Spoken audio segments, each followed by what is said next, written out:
안녕하세요, 딴데입니다. 자, 오늘도 GA에 대한 이야기를 무엇을 한번 해볼까 생각을 하다가 정착지원금에 대한 좀 주제를 가지고 이야기를 한번 하려고 합니다. 정착지원금이라는 거는 GA 대리점이 설계사를 리크루팅할 때 그 설계사들한테 쉽게 말해서 이거예요. 네가 그동안 계약했던 거 다른 대리점이든 보험사에서 계속분을 포기해야 되니까 우리 회사에 오면 잘 적응을 해야 되고 또 급여가 계약한 게 없으니까 소득이 줄어들 수 있으니까 그 직전 연봉의 50%를 이직을 하는 조건으로 줄게. 이게 정착지원금의 개념이죠. 계속분이라는 것을 포기해야 되니까 이직하는 설계사 입장에서는 되게 이직이라는 게 상당히 큰 리스크예요. 내가 그동안 받을 수수료 그거를 전 직장에서 어떻게 보면 또 포기하고 새로운 대리점에 와서 새롭게 계약을 해야 되는 거잖아요. 계약이 쌓여야 또 계속분이 오는데 그거를 정착지원금의 형태로 지급을 해줄게 너무나 달콤한 유혹이죠. 너무나 좋은 제도처럼 보이고요. 저 같아도 연봉이 예를 들어서 1억인데 50%면은 5천만 원을 지원을 해준다는 거잖아요. 자, 그런데 이게 중간 관리자한테 좀 지급을 해주는 경우가 많습니다.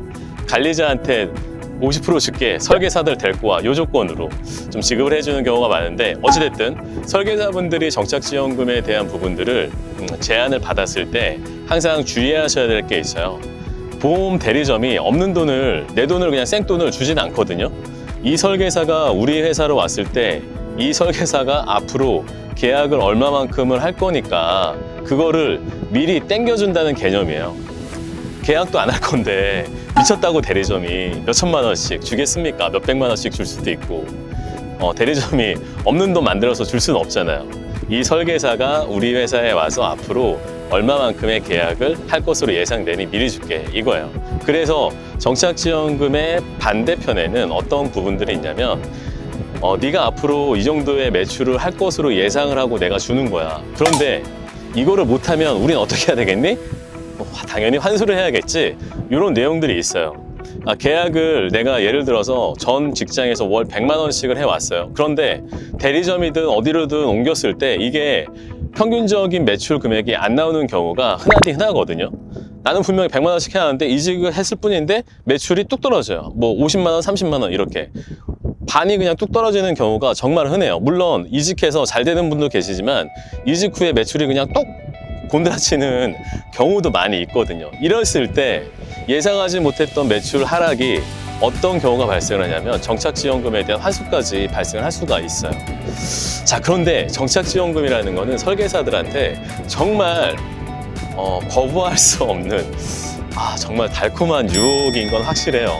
내가 왜냐하면 이직을 했을 때 수익이 보장이 안 되잖아요. 그리고 당장 생계가 걸린 문제인데 급여가 당장 떨어지면 큰일 난단 말이에요.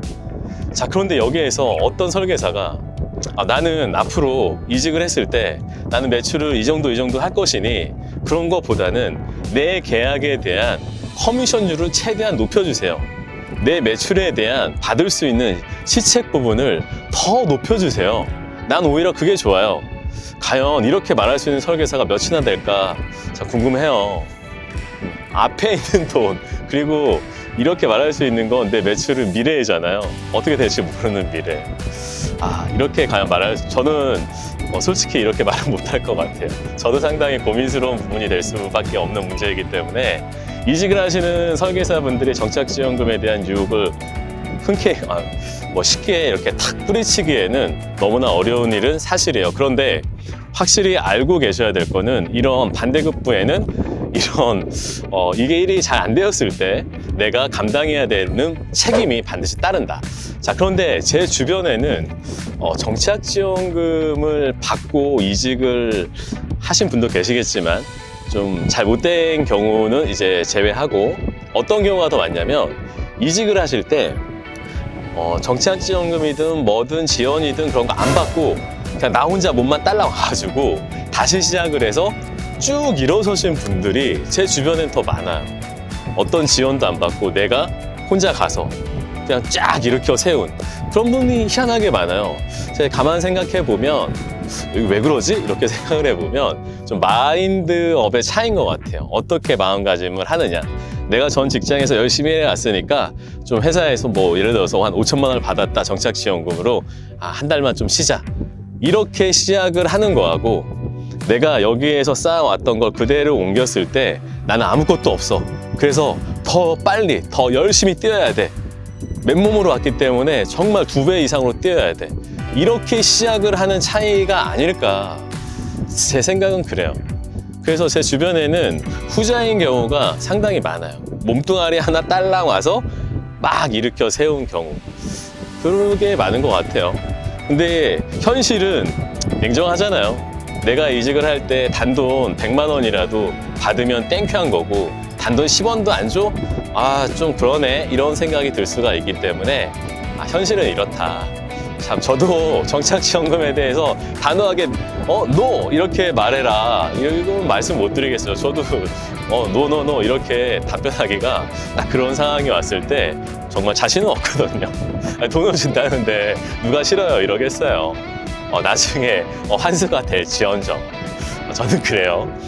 아무튼 설계사 분들이 이직을 만약에 한다고 한다면 이런 또 정착지원금이라는 제한이 또 온다고 한다면 어떤 회사가 정착지원금을 준대 이 회사는 그런 건 안 준대 대신 수수료를 높게 준대 이렇게 이제 비교는 할 수가 있을 텐데 기억은 해 두셨으면 좋겠어요. 정착지원금이라는 것이 공짜로 주는 건 아니다. 내가 이뻐서 내가 잘나서 대리점이 회사가 정말 공짜로 주는 건 아니다. 정말 내가 스타여서 정말 내 이름만 딱 대면 누구나 막 알고 막 내가 간다고 하면 막 우르르 막 따라와서 회사에서 이 사람을 투자 형식으로 데리고 오려고 하지 않는 이상 나는 평범한 설계사인 이상 또는 중간관리자인 이상 회사가 공짜로 주는 건 절대 없다. 어느 대리점이건 그런 건 없거든요. 이 부분은 기억해 두셨다가 혹시 나중에 내가 이런 상황이 발생을 했을 때 한번 참고해 보셨으면 좋겠습니다. 참고용으로.